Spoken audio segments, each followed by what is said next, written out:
You're not getting a single penny from me, not one dime. Rebecca's voice sliced through the living room like broken glass.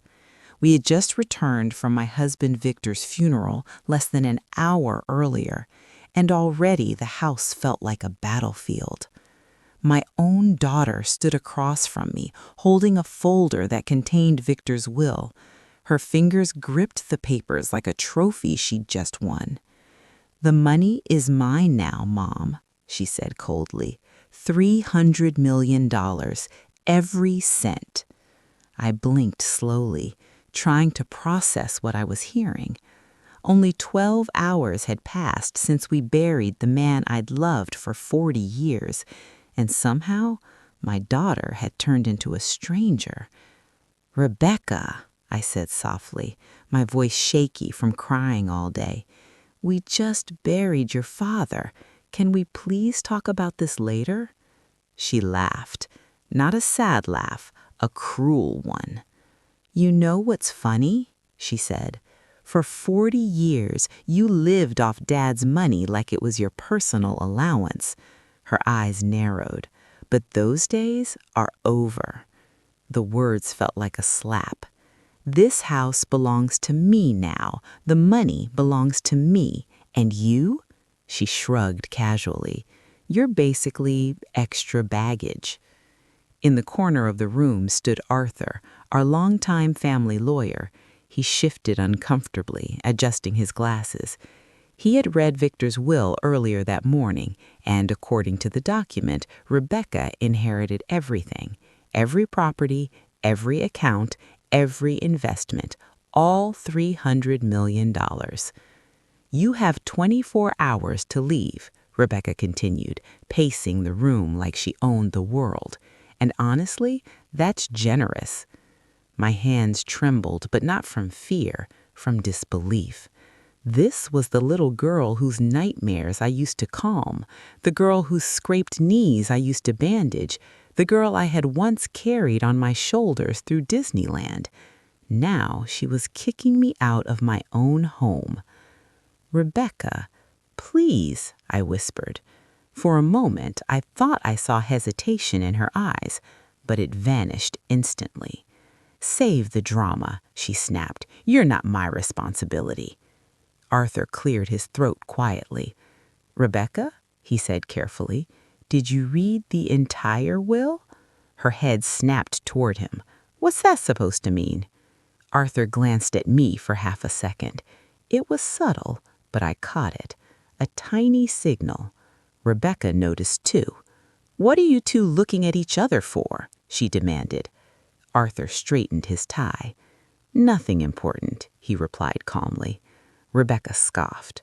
"Well, whatever it is, it doesn't matter." She grabbed my arm and shoved me toward the front door. "You're done here." Rain had started falling outside. Cold droplets hit my face as I stepped onto the driveway. Behind me, the door slammed shut so hard the windows rattled. Just like that, 40 years of memories were locked behind that door. I stood in the rain staring at the house Victor and I had built together, the garden, the porch, the windows we picked out during our first renovation. Everything gone. "Mrs. Marta," Arthur's voice called out from behind me. He jogged down the steps holding a leather folder. "I need to talk to you. Now." Something in his expression stopped my heart.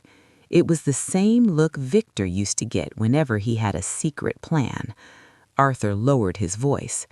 "Your husband was a very smart man, smarter than Rebecca realizes." My pulse quickened. "What are you saying?" I asked. Arthur opened the folder slowly, and what he showed me next made me realize something shocking.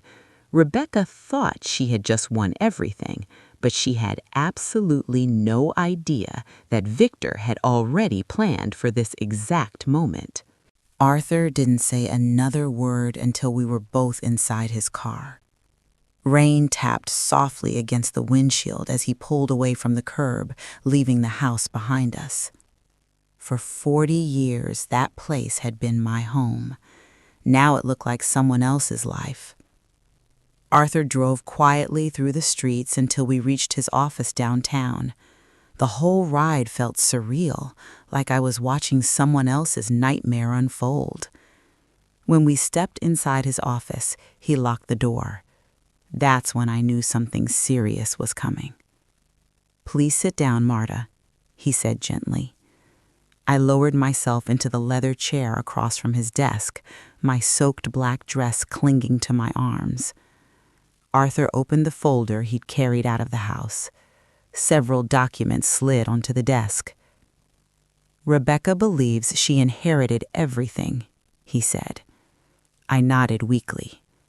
"That's what the will said." Arthur adjusted his glasses. "Yes, but that's not the whole story." My heartbeat picked up. "What do you mean?"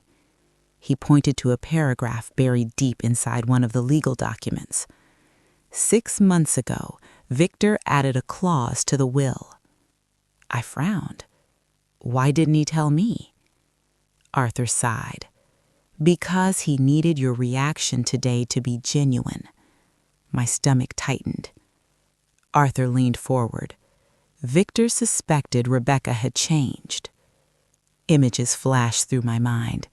Rebecca yelling at the staff, firing our gardener years ago, refusing to help relatives who needed support. But I had always defended her. "She's just stressed," I used to say. "She'll grow out of it." Arthur continued. Victor believed that once Rebecca thought she controlled the entire fortune, her true character would reveal itself. My chest felt heavy. And today, it did. Arthur tapped the document again. "This clause states that if Rebecca demonstrates extreme cruelty towards you, especially during the mourning period, the entire inheritance automatically reverts to you." The words didn't register at first. I blinked. "Wait, you're saying—" Arthur nodded slowly. "If we prove what she did today, the $300 million returns to you." The room felt suddenly smaller. "She kicked me out of my own home," I whispered. Arthur reached for his phone and turned the screen toward me, and recording app was still running. He said, "I recorded everything." Rebecca's voice filled the office speakers. "You lived like a parasite off Dad's money. You're irrelevant now. You're not my responsibility anymore." Each cruel word echoed through the room. I covered my mouth with my hands, not from sadness this time, but from something else. Justice. Victor had seen this coming. Even after death, he was still protecting me. "There's one more thing," Arthur added. "Victor didn't want us to activate the clause immediately." I looked up. "Why not?" Arthur leaned back in his chair. "Because he wanted Rebecca to show the world who she really is." The silence stretched between us. "You mean I have to pretend I lost everything?" Arthur nodded meekly. "For a while." Victor's plan suddenly made sense.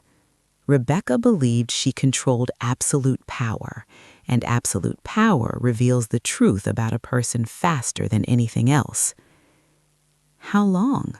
I asked quietly. Victor recommended at least 30 days, long enough for her real character to surface. I stood and walked toward the office window. City lights flickered across the rainy streets below. 40 years of marriage, and Victor had been 3 steps ahead the entire time. "What do I do now?" I asked. Arthur smiled slightly. "You disappear for a bit. Stay in a small hotel. Act like you've truly lost everything." "And Rebecca?" Arthur closed the folder. "We watch."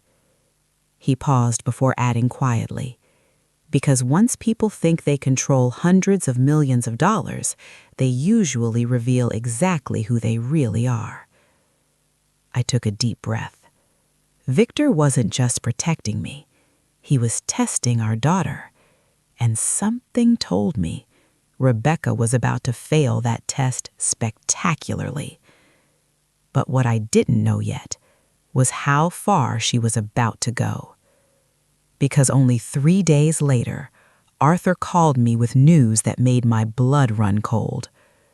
Rebecca just fired the entire household staff. And that was only the beginning. 3 days. That's how long it took for Rebecca to start showing her real face. I was sitting in the small hotel room Arthur had booked for me when my phone rang. It was barely 7 a.m. Arthur never called that early unless something serious had happened. "Marta," he said the moment I answered. His voice sounded grim. "She fired them." My stomach dropped. Fired who? The entire house staff. For a moment I couldn't speak. "Maria?" I finally whispered. "Yes," Arthur said. "Maria, Elena, the drivers, everyone." Maria had been our cook for 15 years. She used to bake Rebecca birthday cakes when she was a child. She used to stay late on holidays just to make sure Rebecca had her favorite meals. "And what reason did Rebecca give?" I asked quietly. Arthur sighed. "She told them she didn't need old-fashioned help anymore." My chest tightened. She said she planned to hire a more sophisticated team. Sophisticated. The word felt like a knife. Maria had called Arthur afterward, crying. She thought she had done something wrong. "She kept asking if she had upset Rebecca somehow," Arthur said. I closed my eyes. Victor had predicted this. He had seen something in Rebecca that I refused to admit. Money didn't just reveal character, it magnified it, and Rebecca was just getting started. A week later, Arthur showed up at my hotel with photographs, not normal photos, evidence. He laid them across the small table, Rebecca stepping out of a luxury boutique, Rebecca holding designer shopping bags, Rebecca laughing with a group of unfamiliar women. "How much did she spend?" I asked. Arthur checked the receipt copies. "About $150,000. In a single day."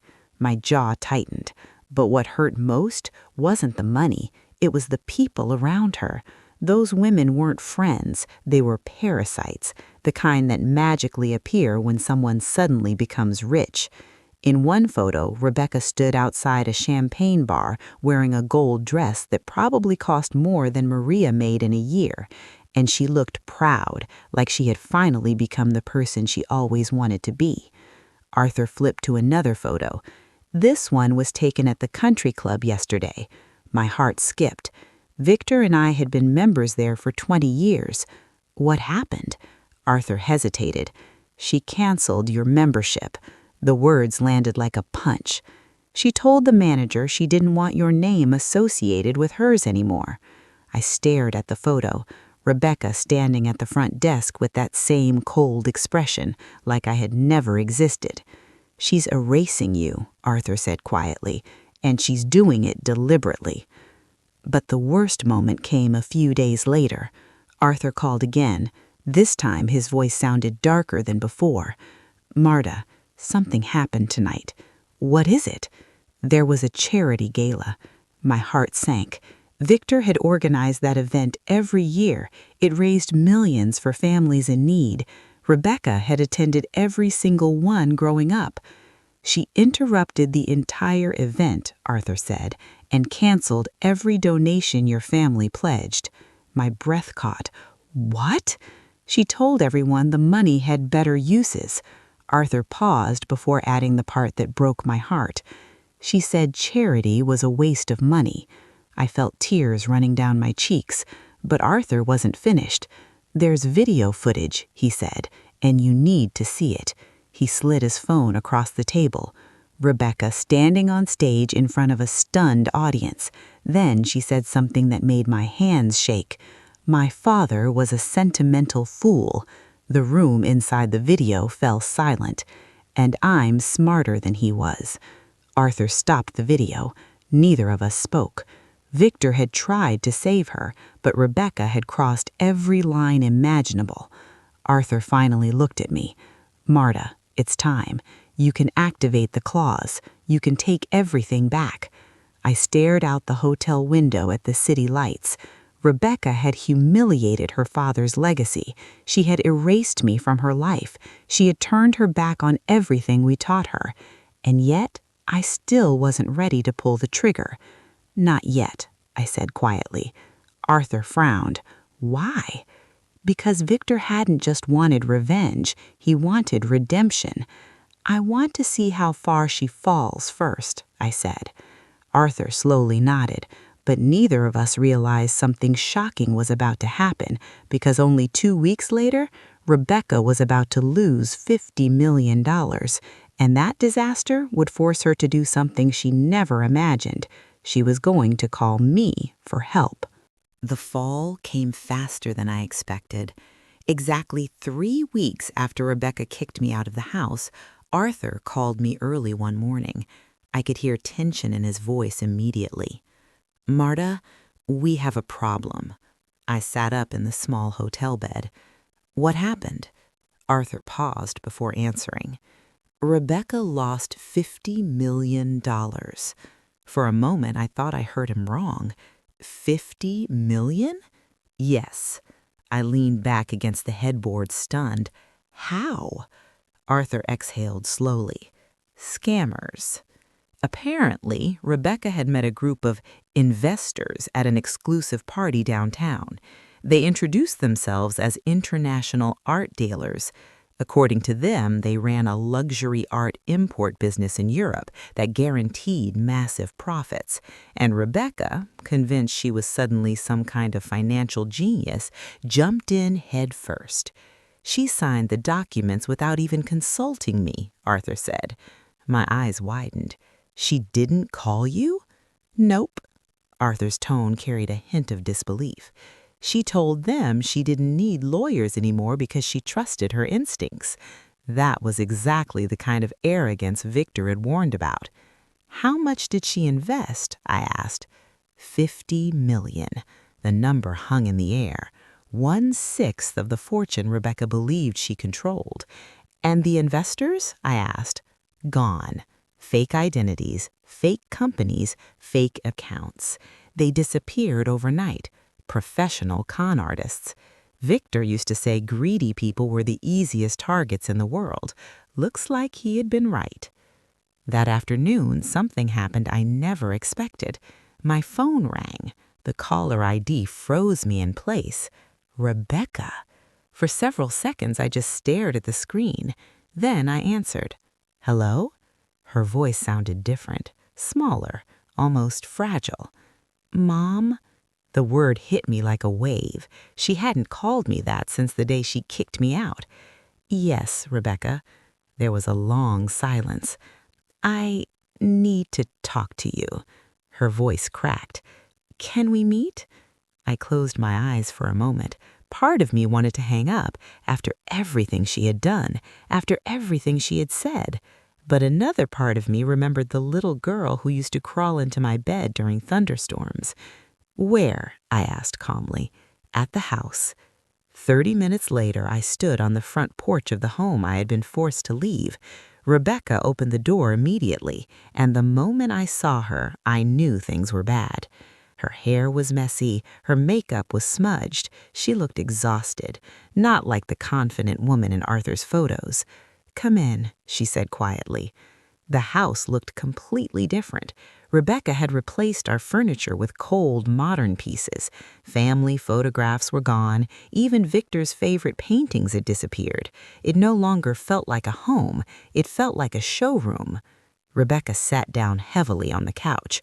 "I messed up," she said. "What happened?" I asked, even though I already knew. "I trusted the wrong people."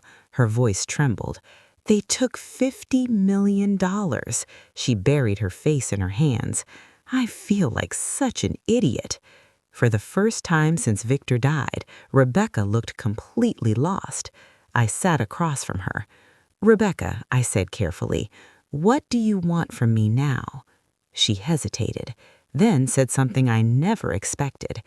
"Can you stay?" Her voice was barely above a whisper. "I don't know how to fix this." For a moment, I said nothing because the truth was this disaster was only the beginning. Rebecca had just lost $50 million, but very soon she was about to lose something even bigger because the bank was about to freeze every dollar she had left. And when that happened, Rebecca would finally discover what it felt like to live like everyone else. Rebecca thought losing $50 million was the worst thing that could happen. She was wrong. 3 days later, everything got worse. Much worse. I was sitting at the kitchen table in the house when my phone buzzed. Arthur. I stepped into the hallway before answering. "Martha," he said quietly, "I need to tell you something before Rebecca hears it." My stomach tightened. "What is it?" "The bank has started an investigation." "Into what?" "The scam." Apparently, once such a large amount of money disappeared, financial regulators automatically stepped in, and that meant every account tied to the estate was under review. "What does that mean exactly?" I asked. Arthur didn't sugarcoat it. "It means they're freezing the accounts." "All of them?" I closed my eyes for a second. "How long?" "At least 2 months." I slowly exhaled. 2 months without access to hundreds of millions of dollars. For Rebecca, that was going to feel like the end of the world. "Are you going to tell her?" Arthur asked. "I have to." Rebecca was sitting at the kitchen table when I walked back in. She had stacks of papers in front of her. Bills. Something she had probably never looked at in her entire life. "Rebecca," I said gently, "we need to talk." She looked up immediately. "What happened?" "The bank froze the accounts." Her face went blank. "What do you mean, froze?" "They're investigating the scam. For now, no one can access the money." The silence in the room was heavy. I expected panic, anger, maybe even another explosion. But instead, Rebecca just stared at the table for a long time. Finally, she whispered something I didn't expect. "I guess I deserve that." I blinked.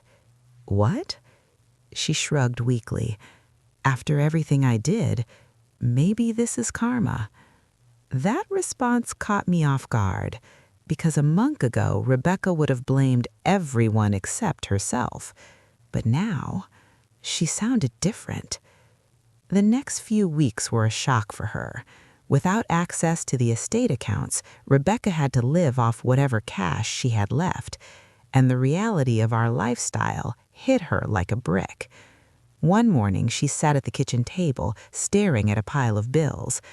"Mom, I don't understand this." "What?" "These numbers." She slid the papers across the table. "These are monthly expenses?" "Yes." She pointed to the total. $22,000? "Just to maintain the house," I said calmly. "Utilities, maintenance, insurance." Her jaw dropped. "That's insane. You used to spend more than that on shopping," I reminded her gently. Rebecca leaned back in her chair, stunned. "I thought running this house cost like $5,000. I almost smiled. Victor and I had always handled the finances. Rebecca had never seen the real numbers. Until now. 2 weeks later, the inevitable happened. The electricity company sent a warning notice, payment overdue. Rebecca stared at the letter in disbelief. "Are they serious?" "Yes. If you don't pay, they shut it off." The reality finally sunk in. Rebecca ran her hair through her hair. "What am I supposed to do?" I looked at her carefully. "There's always one option." She looked up. "What?" "You could get a job." Rebecca laughed, but it wasn't a happy laugh. "A job? Mom, I've never worked a day in my life." "That can change." She shook her head. "No one's going to hire me." "You'd be surprised." For the next 3 weeks, Rebecca sent out applications everywhere. Offices, stores, restaurants. Most places rejected her immediately. No experience, no skills. Finally, one small clothing boutique offered her a part-time position, $1,200 a month. Rebecca stared at the contract like it was written in another language. "That's it?" "That's what most people earn," I said. Her first day at work completely exhausted her. When she came home that night, she dropped onto the couch. "My feet hurt, my back hurts, and the manager is 20 years younger than me." I tried not to smile. "So, how was it?" Rebecca thought for a moment. Then she said something surprising. "I think I learned something today." "What?" She looked at me seriously. "For the first time in my life, I actually earned my money." I nodded slowly. Victor would have been proud. But Rebecca still had one more lesson to learn, because very soon something was about to happen at her job, something that would force her to make a decision that would prove whether she had truly changed or whether all of this was just temporary.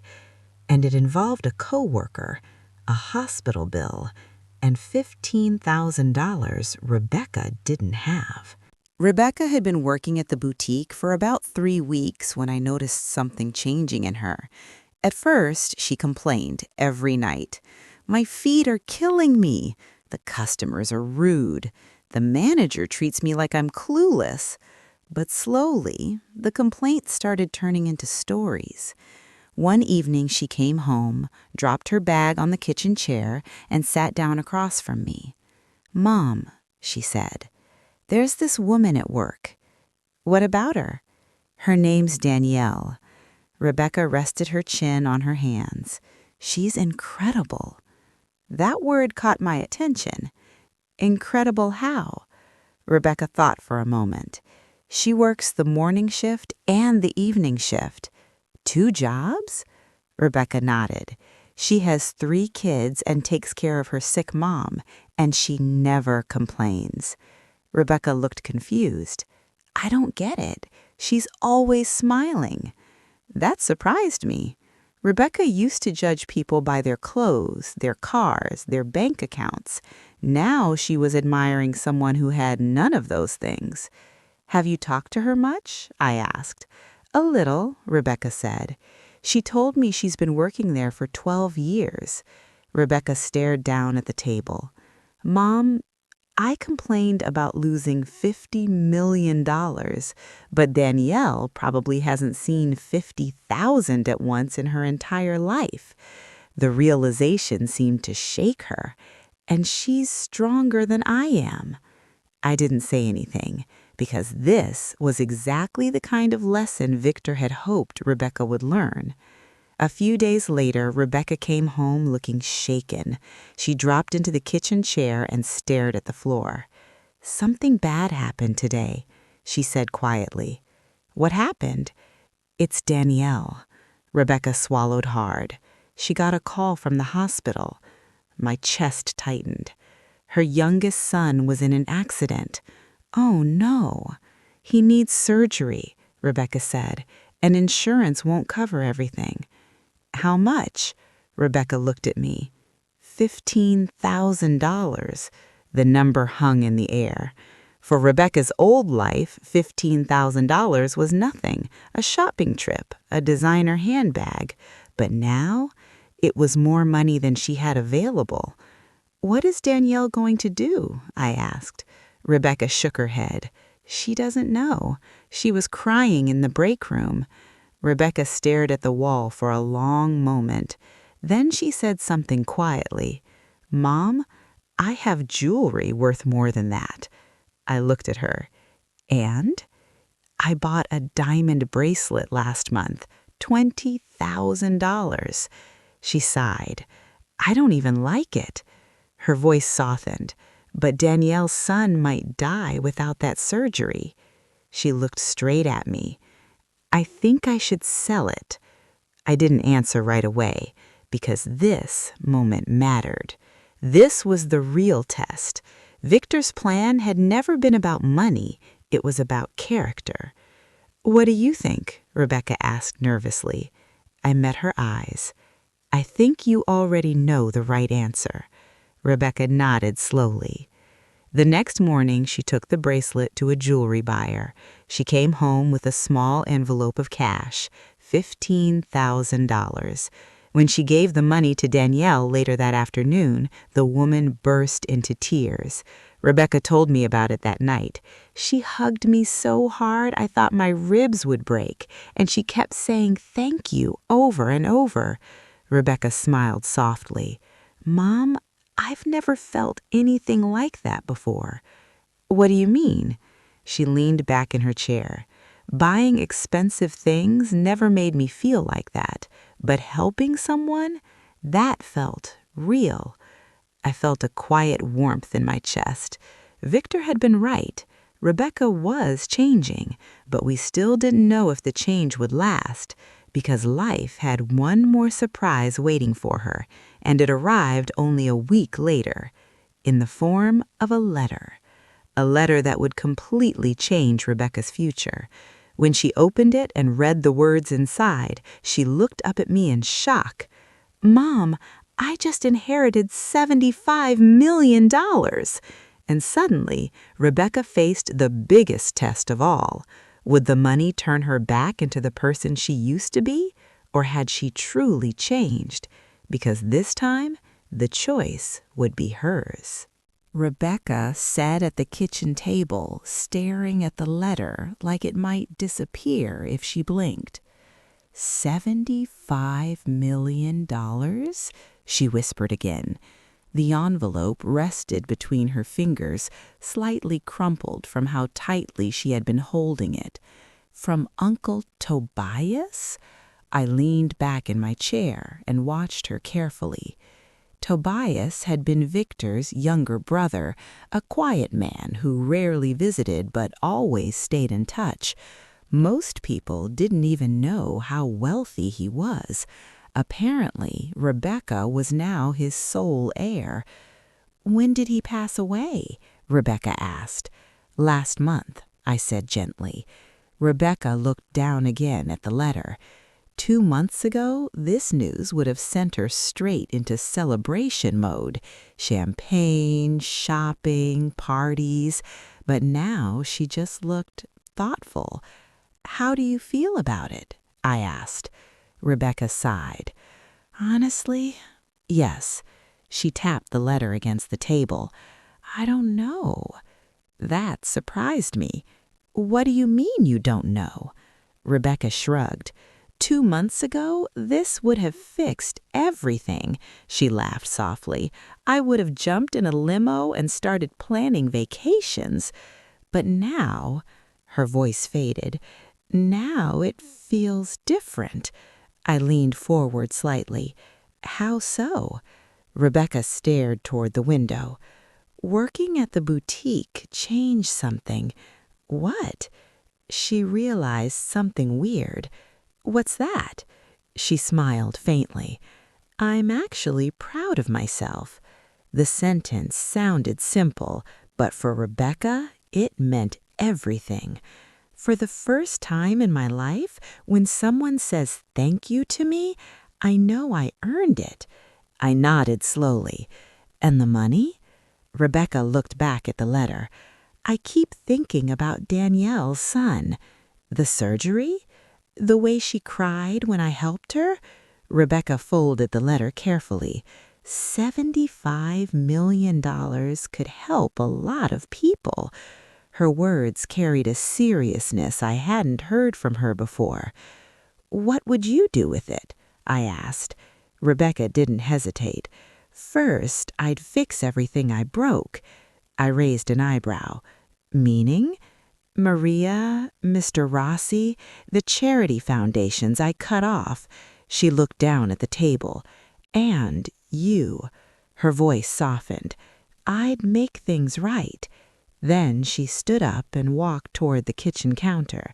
When she came back, she was holding a notebook. "What's that?" I asked. I started making a list last night.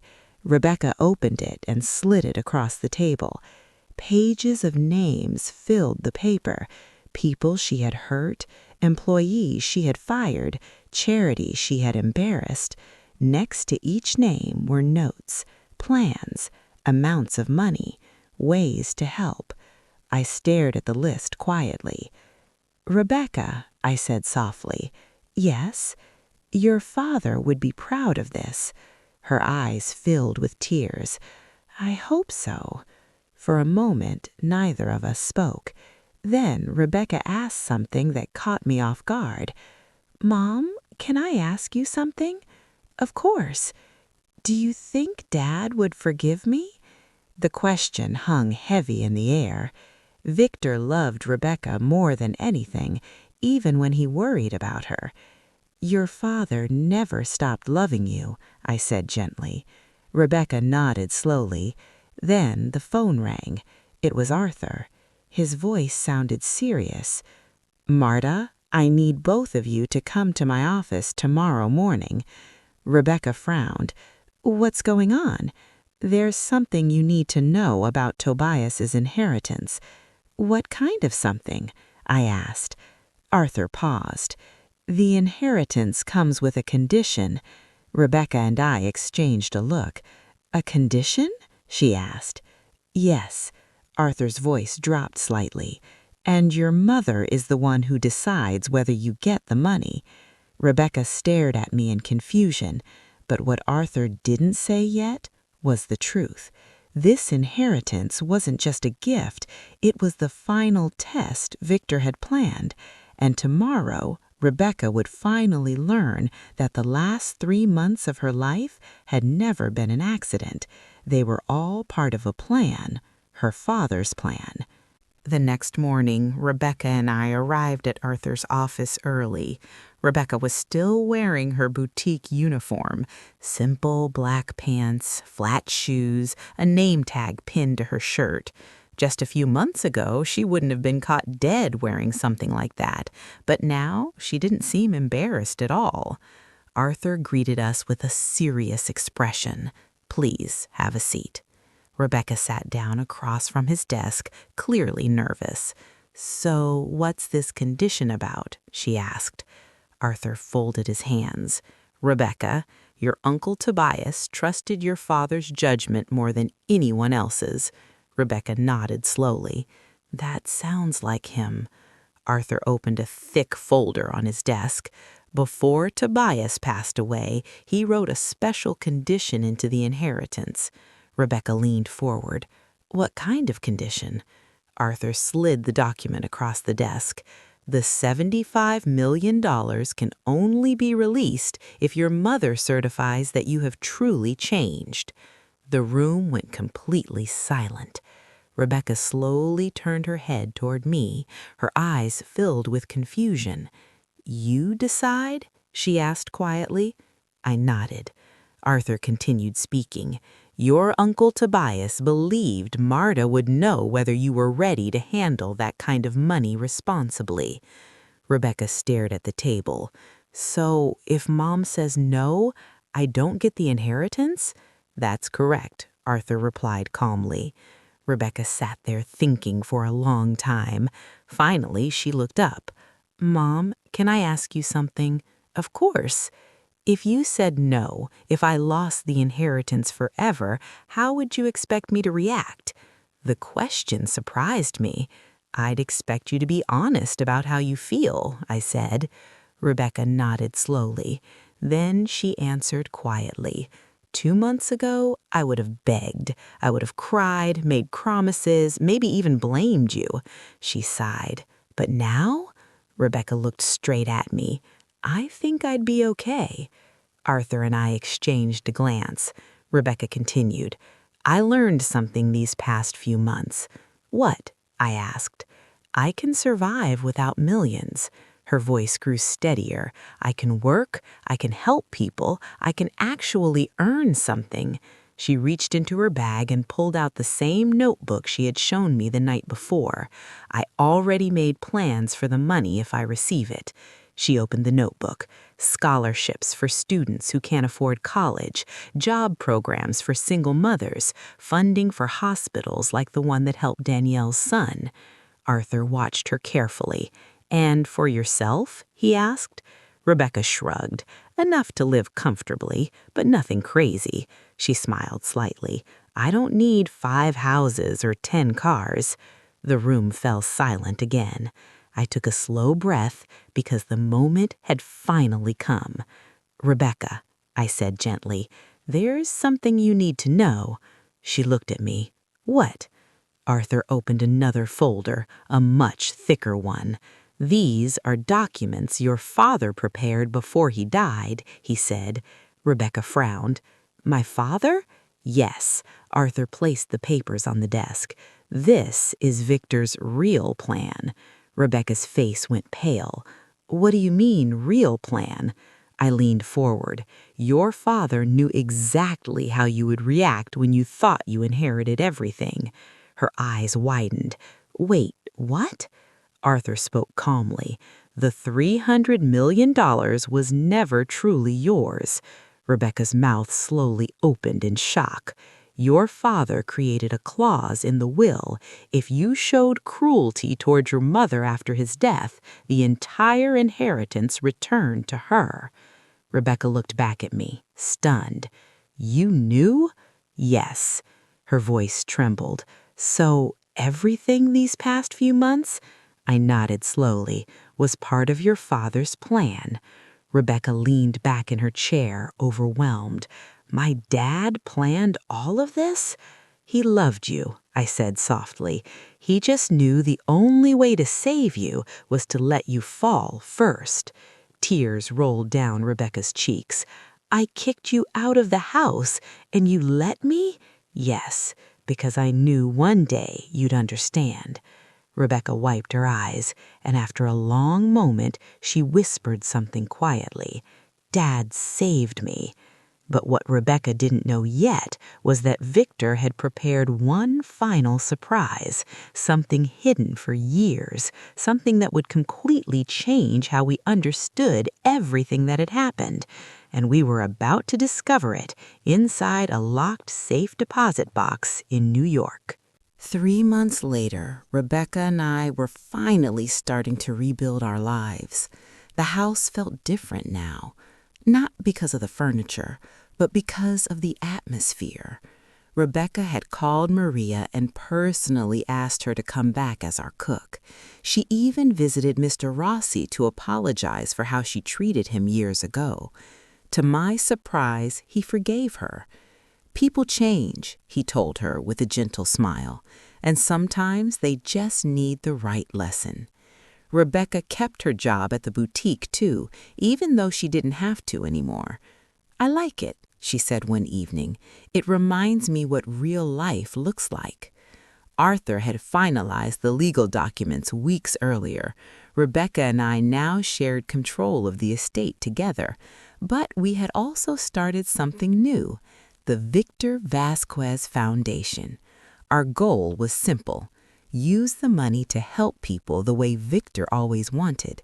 Scholarships, medical funds, job programs, things that actually changed lives. But Victor still had one final surprise waiting for us. One afternoon, Arthur called again. "Marta, there's something else Victor left behind." "What do you mean?" "A safe deposit box in New York." Rebecca and I flew there 2 days later. The bank manager led us into a quiet underground vault. Inside the box were several envelopes, each one carefully labeled in Victor's handwriting. The first letter read, "For Rebecca, when she learns the value of work." Rebecca's hands trembled as she opened it. Inside was a handwritten note from her father.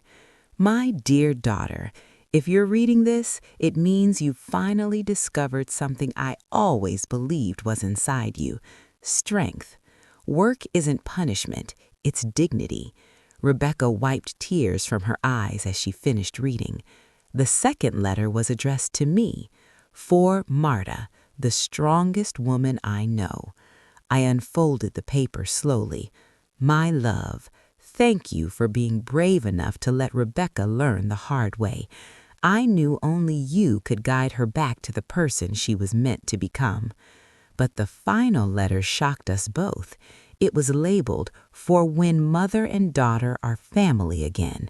Rebecca read it out loud, and the words changed everything. For the last 5 years of his life, Victor had secretly donated money to charities around the world, college funds for low-income students, hospitals in rural communities, programs for single mothers. Over $100 million had already been given away, completely anonymously. Rebecca looked up from the letter in disbelief. Dad did all of this without telling anyone? I nodded slowly. He didn't want recognition. Victor's letter ended with one final message. Money isn't meant to control people. It's meant to change lives. Use it wisely. Rebecca closed the letter and smiled through her tears. "Mom," she said quietly, "I think I finally understand what Dad was trying to teach me." "What's that?" "That real wealth isn't money." She looked around the vault. "It's the chance to make someone's life better." A year later, Rebecca became the executive director of the foundation, and every day she works harder than anyone I know, helping families, funding schools, saving lives. Sometimes I look at her and realize Victor's plan worked perfectly because he didn't save our daughter with money. He saved her by teaching her how to live without it. And that lesson changed everything. If this story touched your heart, make sure to like the video and subscribe to the channel. And tell me in the comments, what would you have done if you were Marta? Would you forgive Rebecca or walk away forever? Also comment, "Lesson learned," if you believe money should never change who we are. And don't forget, sometimes the greatest inheritance isn't money, it's wisdom.